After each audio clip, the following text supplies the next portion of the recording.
What is going on, guys? We have Cory's FRS in here, which is turboed. You don't even know it's turboed because I didn't even make a video on that because I was super busy, and I'm sorry. Please love me. Hey, but, the video for the turbo's been dropped. Is it? Yeah. I don't know. Anyways, it's turbo, but we're pulling the motor out. We have a super special new motor coming in. It'll be here tomorrow, so we'll show you that in a bit. But for now, we're going to pull this out and get it sold, and then we can get started on all the fancy stuff with the new motor. So let's get to it.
It's ribbed for her pleasure.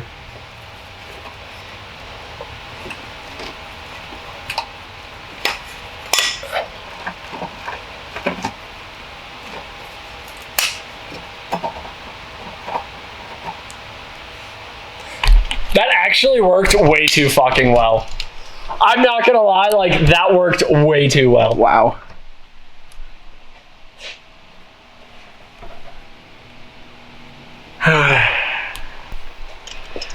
All right, now and I'm saying we, even though I haven't done anything. Usually. Now It's usually how Matt works. He just sits up there and watches us. Hey, Cory, you pull that coolant pipe off? Nope, I'm gonna actually leave it because it's my car. It's my engine. That's my house. That wasn't included. It's worse than financed cars. The motor's owned by Matt, dog. Yeah, I bought all this from Cory just to get him moving on his Ferrari swap. Oh shit, I just said it. Oh shit! Okay, well now I have to explain it. Hold up. No. Okay. Oh, I guess it don't matter. Well, I can just cut it out. No, you can't. You gotta leave all this. So here's what happened. So, I was stoned one night. Okay. I went on eBay. Can you say stoned on? Of course you fucking can. Okay, cool. It's Colorado. I went on eBay. I realized that you could buy a F-136 Maserati Ferrari engine for about $3,000 to $4,000. For Maserati, we're not sure exactly what to call it. It's made by Ferrari. It was jointly designed by Ferrari and Maserati when Ferrari owned Maserati. But it's branded. Branded by Maserati. It came out of a Quattroporte, but it's the same engine that's in an F430, except the Ferrari ones have a flat plane crank, and the Maserati ones don't. So it's a Ferrazerati. It was also produced in the same factory that Ferrari makes their F1 engines for. So it was made in a Ferrari factory as well. I don't know. I've been saying it's a Ferrari engine. Whatever. Anyway, so back to the story. Long story short, I was stoned, saw it, bought it. It's going in here. End of story. Right there. Ferrari-ish. But I'm trying to convince him if we can find a deal on them. The intake on the Maserati engine looks sort of like an LS and it says Maserati at the front. The Ferrari one is like a dual plenum, dual throttle body, the tall boys that look super gangster. And I'm pretty sure if we're lucky, we can turn them around and go forward with them. But if not, we'll just run the Maserati one and whatever. They're like $4,000 for an intake. No, it's like $2,000 for an intake manifold. And I can't find the plenums for sale anywhere, except there's some carbon fiber ones for sale for $7,000. There's the one for like 4,700 pesos. No. It was like way more than that. It was like 47,000 pesos, I think. That's a lot of pesos. I don't know, man. Also, if anybody else wants to do this, don't do it. I'm not rich. I'm going to eat ramen noodles for the next 6 months. But if you want to do it, I'm probably going to sell like a couple small parts like the adapter plate and who knows what else. And Cory also kind of wants to do an 8-1 header. Because why the fuck not, right?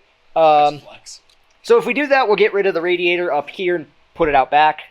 But that'll be to be determined. That depends how much money I have, because I also need to figure out a lot of other things. For instance, the coil packs are only $147 a piece. You're talking, but I'm looking at that turbo right there.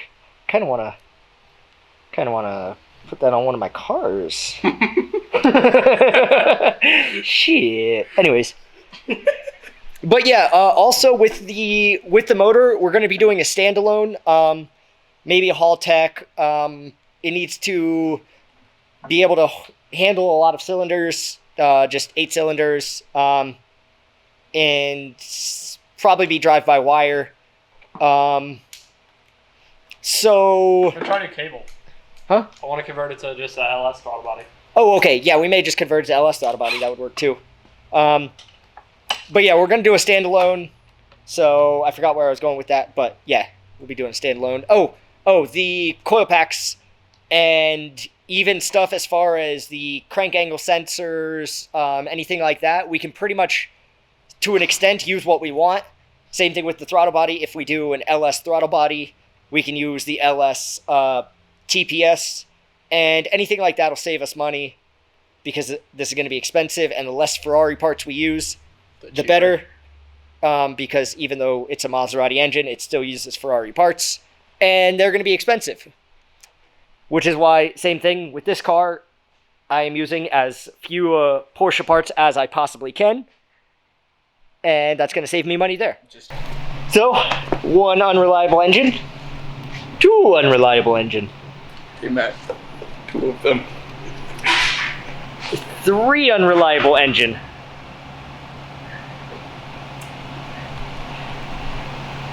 Right here we got Grant's M5X bastard build.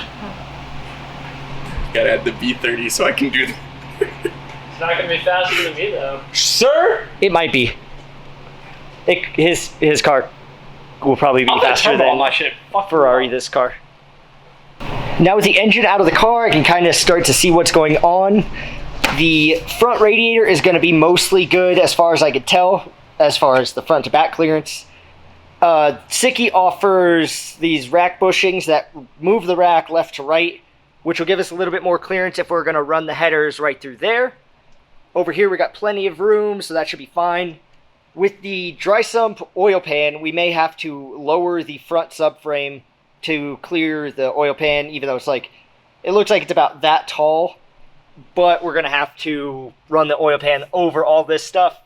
So we may have to drop it down a little bit or something, but we do still have plenty of height.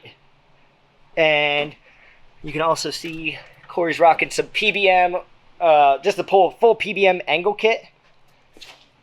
Oh, the steering's locked. Sorry, I can't show you. But he installed this previously. Got the knuckles, lower control arms, the bigger brakes. Those are STI brakes from something or other. I don't know. It's a Subaru. And yeah, boom. Ferrari engine. Right there. Alrighty, and that is all for right now. We didn't get the engine today. This is the next day. We did get these two separated, which you can kind of see what we're working with. Subarus do have a kind of advantage where the motor kind of comes further back, and it almost is a portion of the bell housing. So it works really well when you add an adapter plate, so you don't need to worry about flywheel spacing as much as you might have seen on my K-Series RX-8. So once we get the motor, we can start designing the adapter plate and all of that, and then we're going to have to figure out a clutch solution, and who knows what else, a lot of other stuff. Hopefully it's not too bad, but it's going to be. So stay tuned.